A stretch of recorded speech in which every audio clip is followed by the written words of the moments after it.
নমস্কার বন্ধুরা, শিল্পী কুকুরের পালির পরিবারের সবাইকে স্বাগত জানিয়ে আমি আবার একটা নতুন রেসিপি নিয়ে হাজির হয়েছি। আজকে বানাবো খুব সহজ আর সিম্পল ভাবে কিভাবে ওটস দিয়ে বানানো যায় এত সুন্দর জলখাবার। এর জন্য একটা ডিম, কিছুটা পরিমাণ গাজর নিয়েছি, লম্বা করে কুচি, আর কিছুটা আমি নিয়েছি পেঁয়াজ কুচি।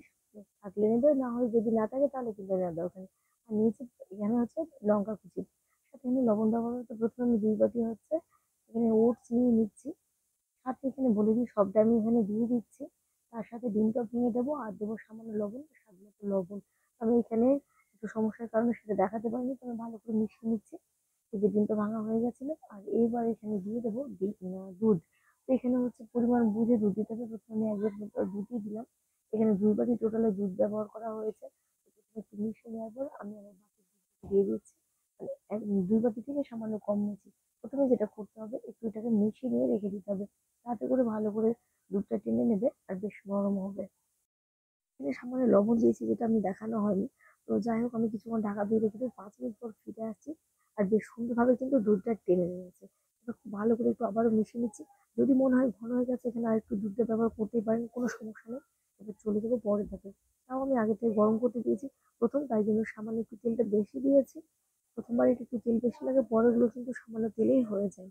তারপর কিন্তু ভালো করে একটু মিশিয়ে দেওয়ার পর এখানে দিয়ে দিচ্ছি অল্প অল্প করে ব্যাটারগুলো। এবার হচ্ছে কত বড় করবে সেই হিসাব করে কিন্তু এখানে ওটসের যে ব্যাটারটা সেটা কিন্তু দিতে হবে।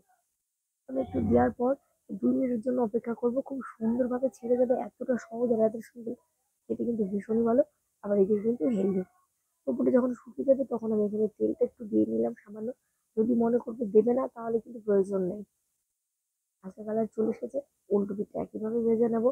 তো আমি এবড়ো খেবড়ো হয়েছে, তাতে কোনো সমস্যা নেই। যদি সমান না হয় তাতেও কোনো প্রবলেম নেই। তো কতটা সুন্দরভাবে হয়ে গেছে। আমি এইভাবে কিন্তু বাকিগুলো ভেজে নেবো। প্লিজ বন্ধুরা, অনুরোধ রইলো, অবশ্যই ভিডিওটা যদি ভালো লাগে তাহলে বন্ধুর সাথে একটা শেয়ার করে একটু কমেন্ট করে জানাতে ভুলবেন না যে কেমন লেগেছে। আমি বলি আজকের মতো বিদায় নিলাম।